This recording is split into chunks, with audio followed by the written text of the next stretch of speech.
Hey, Coach, this is Trevor from CUTigers.com.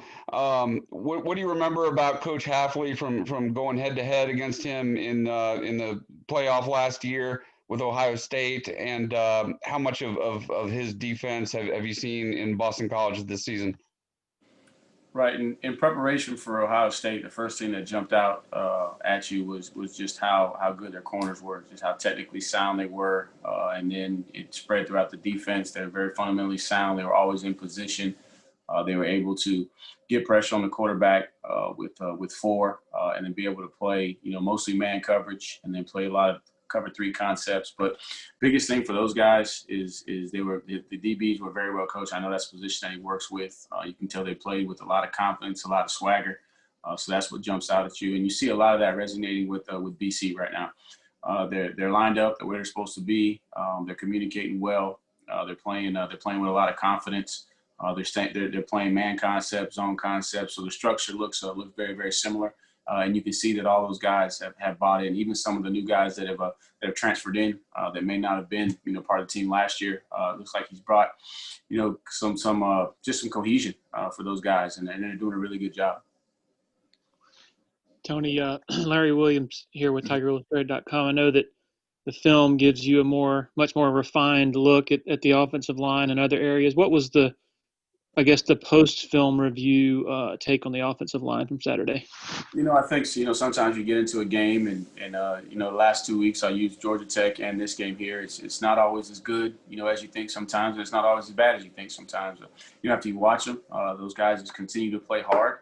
There weren't a ton of issues from a communication standpoint. We did have a breakdown once when we put Mason in there. We should have squeezed the gap and got some pressure on the quarterback. But biggest thing is just cleaning up some things technique-wise. But we knew that this front was going to challenge us, and just how multiple they are, and changing looks and stunting and moving and picking and doing all that kind of stuff. You got to be technically sound. You got to communicate well. So as you look at it, they continue to play hard. Got some things in some areas to clean up from a technique standpoint, but definitely a lot better than it may have felt, coming off the field.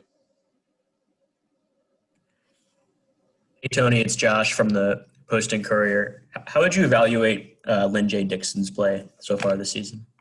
I thought that the other day was his best game.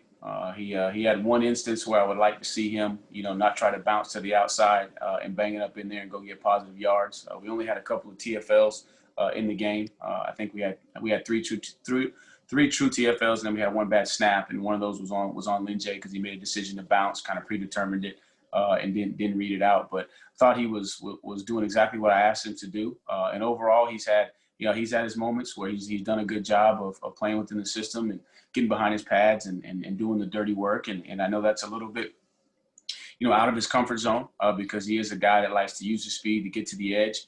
So he's done a good job at times, but still got to just be more consistent, solid in pass protection, very, very knowledgeable. So don't have any issues with him there from a knowledge standpoint. Has to clean up his technique a little bit. Sometimes he'll be in great position, and then the last moment he'll try and drop his shoulder just because he's trying to bring more power with him. But he needs to trust his technique and use his hands. So overall, more good. Still areas to improve, but I've been pleased with him so far. I believe you said that backup job for Travis is still kind of up in the air. Is technique and consistency, are those kind of the big things you want to see from Lyn-J? Correct. Technique, consistency, from him, because he's the second oldest in the room, so to speak. From an experience standpoint, played the most football behind Travis, and so just consistency. And biggest thing for him is just challenging him to just, hey, don't worry about Travis. Focus on you, improve your game, understand the system, and understand things that you need to do improve to be able to play within the system. And it's for all of them, it's a work in progress because they're so highly talented. They see a lot, and sometimes you got to make sure that they're not seeing too much, because if they see too much, then they try to do too much. And when you're doing too much, you're playing outside the framework of the system. So you may have some success. I tell them all the time, it's a catch-22. You may have some success, but it's one of those situations where you better be right. You mentioned that you would tell him not to worry about Travis. Have you gotten the sense that he's really been sort of trying to elevate his game to get to that point where Travis is? When I say that, what I mean by that is not, I don't think they're looking at Travis and trying to beat Travis, but they all want to produce. They all want to, help the team win. And they all want to have, big plays in the running game. They want to be solid in pass protection. And sometimes they can press, too much. And obviously we all know what Travis is capable of. A lot of times he can turn something into nothing. And I think some of them can do that at the same time too, but they got to also trust the system and not always try to force the big play. So when I say that, it's not so much that they're trying to be like Travis or that they feel pressure from Travis, other than they want to have some success. They want to have big plays. And sometimes you can swing for the fence, and a lot of times home run hitters are the guys that strike out a lot too. So I'd rather them be more comfortable being a base hit guy that's going to be able to over time control where he hits the ball, and he can get some doubles or some triples, and the home runs will come. Hey Tony, it's Anna with Clemson 24/7. 6 games in, where would you rank, I guess, wanting Frank and Joe to take that next step in terms of the pecking order of what you'd like to see going forward from this offense? I think just starting with Joe, I think it's unfair right now to say that, just because he's been battling and just hasn't had as many opportunities. And, Frank is a guy that I think he's just going to get better. And it's unfortunate that they're at wide receiver U, so they're always going to draw comparisons to other guys.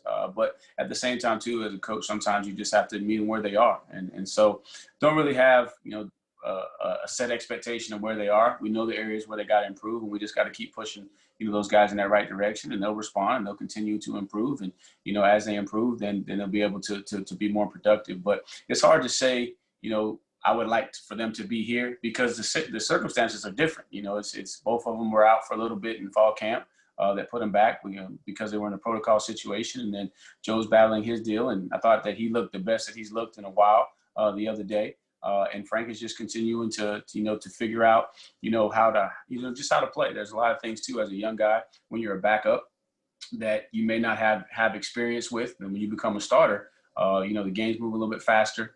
There's a lot more things that you're experiencing. So, pleased with both of them, but still going to push those guys to continue to improve in every aspect of their game. Hey, Coach, it's Trevor again. BC is top 10 nationally in takeaways. Seems like every other week you're playing a team like that. But, surprisingly, Trevor has had the interceptions in the last 2 games. I know on Saturday was a little bit of bad luck, but Travis has put the ball on the ground in the last 2 games. Ball security is obviously always something that you emphasize, but is that one of the things you're really looking at this week to improve on?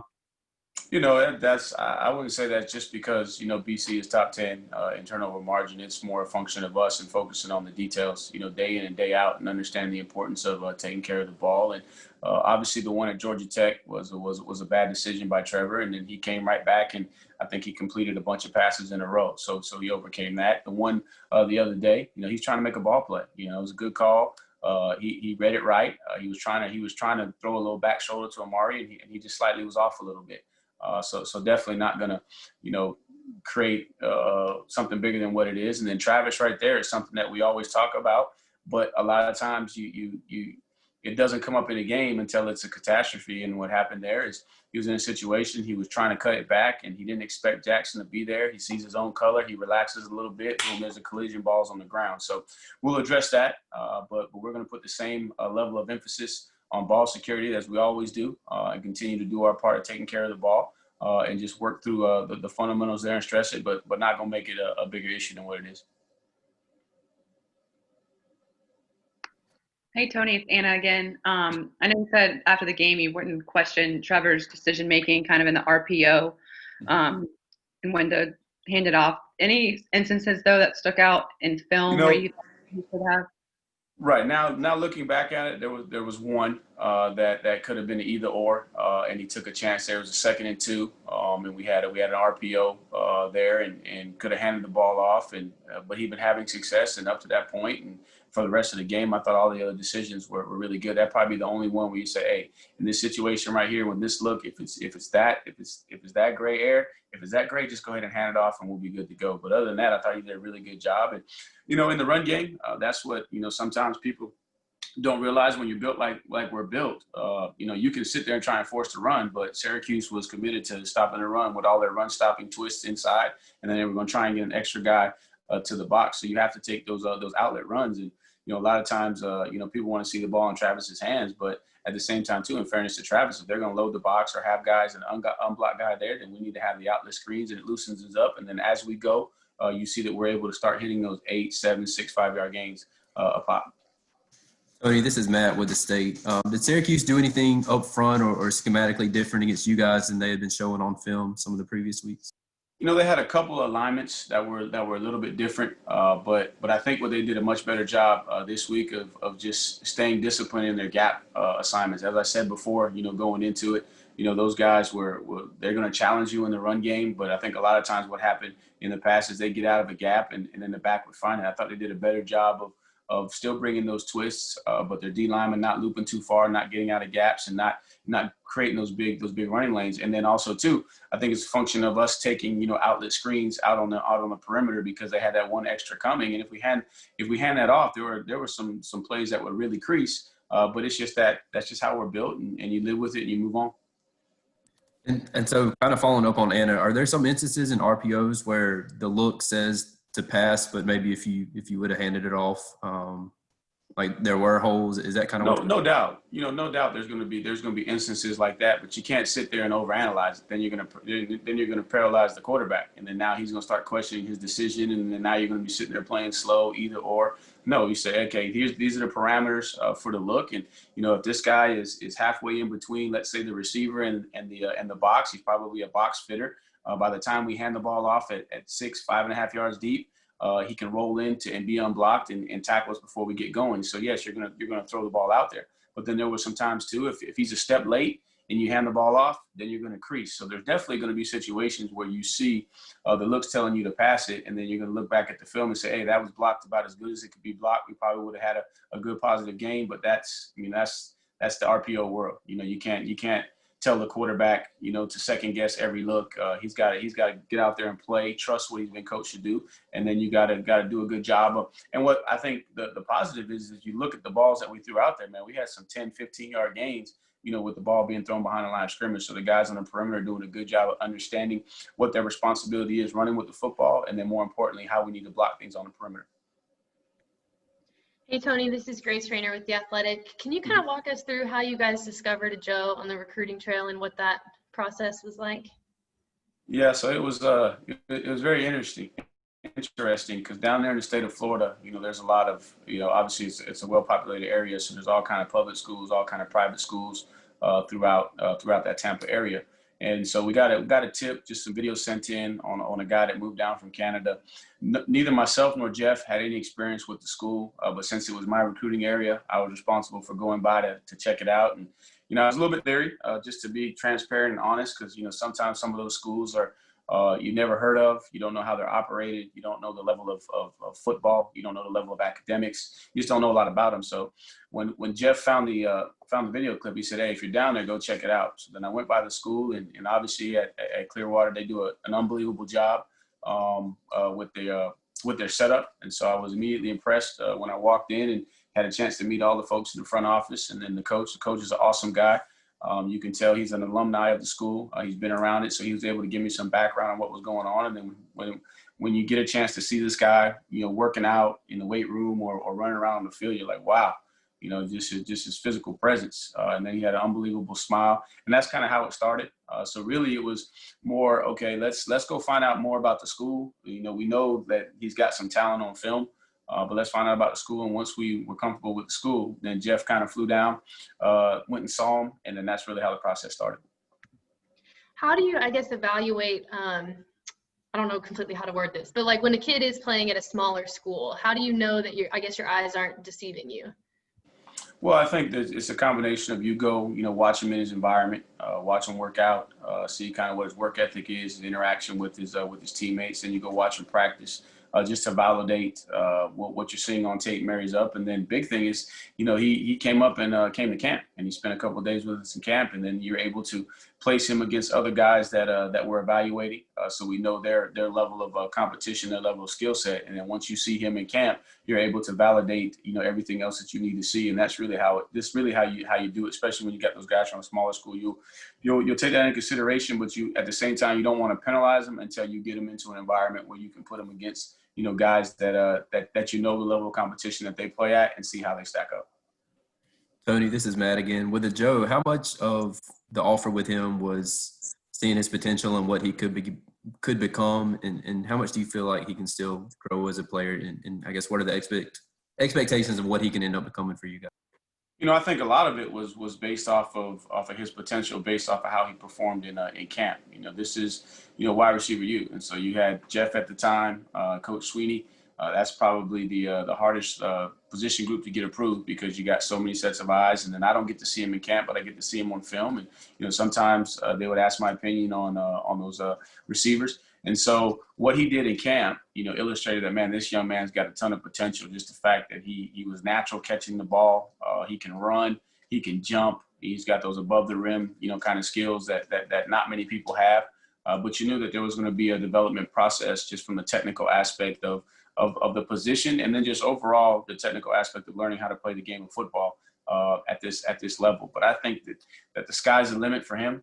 Every day, he's learning something new, and in due time, once it all starts to slow down and comes together, I think you're going to have a special young man. Tony, this is Larry again. Given that y'all are utilizing the middle of the field more this year in the passing game, have defenses sort of adjusted at all to account for that and to try to negate that? It's hard to say because they were switching it up. Defenses switch it up, and we got to try and match up the calls. And the way we want to attack is we want to try and give us the best option based off of coverage. So if it's a 2-high look, we got an answer for a 2-high. If it's a one high look, we got an answer to attack the weaknesses in the defenses. So I don't know if they're compensating yet. I think they're still playing their defense, staying true to themselves. We're just, going through our progressions, and as we build our concept, especially in our third down situations, we're trying to attack the whole field and use our personnel to create matchups. I guess the reason that popped into my mind was on the pick six, Trevor. It looked like he made a bad throw, but he actually said after the game that he saw the safety sitting on top of it in front of Amari, and he was trying to throw a back shoulder throw. So the right throw was probably a back shoulder just too far. No doubt. They spun to a 1-high, and you're working the seams, on that concept, and you're trying to put that safety in a bind, and you got to pick which one. And you felt like he had a better opportunity with Amari, and he was trying to slow it down. And again, he was just a little bit off, a little bit too far behind. You expect Amari to, in that situation, man, to go make a heck of a play.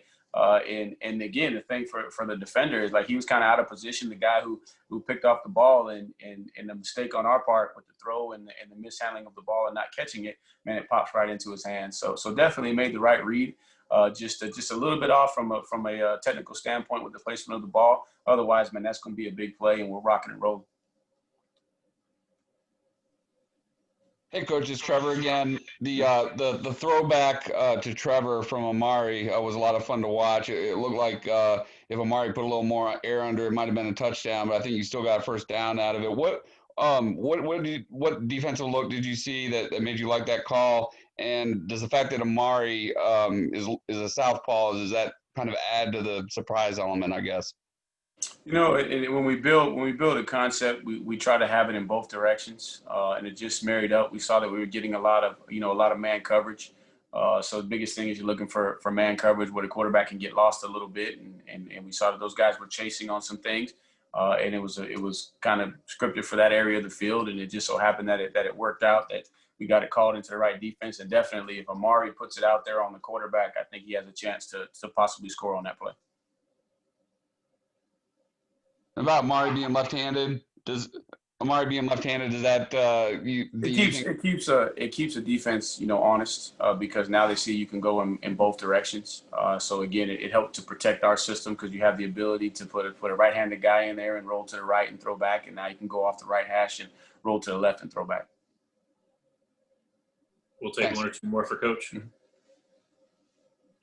Tony, Larry again. What's your overall assessment of first down production this season through 6 games? You know, some games have been better than others, and I think we've been aggressive. You know, sometimes on first down, you know, trying to take shots there, and then we've had some miscues. You know, on first down that's gotten us behind the chains. So definitely an area that we want to continue to stress.